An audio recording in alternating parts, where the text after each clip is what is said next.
За Your Name гэдэг анимашн байдаг шүү дээ нэг ангитай. За тэрний продюсер нь шоронд орсон байгаа. 4 жилийн хоригдол авсан гэсэн. За тэгээ ямар шалтгаанаар ингэсэн бэ гэсэн чинь насан туршаагүй хүүхдийн биеийг үнэлүүлэх садар самууныг сурчлах тухай ийм хууль зөрчсөн. За дээрэс нь ийм харилцан тохиролцоогүй бэлгийн харилцаанд орсон.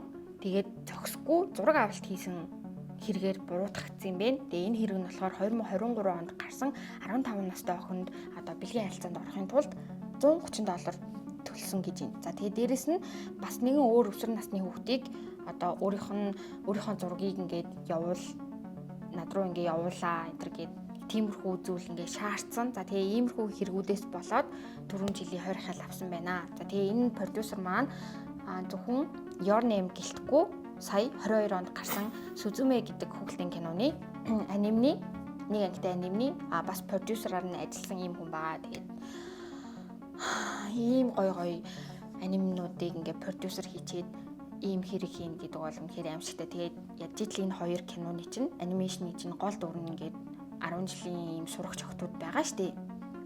Тэгэхээр ер нь бол нэлийн эвгүй л санагдчих.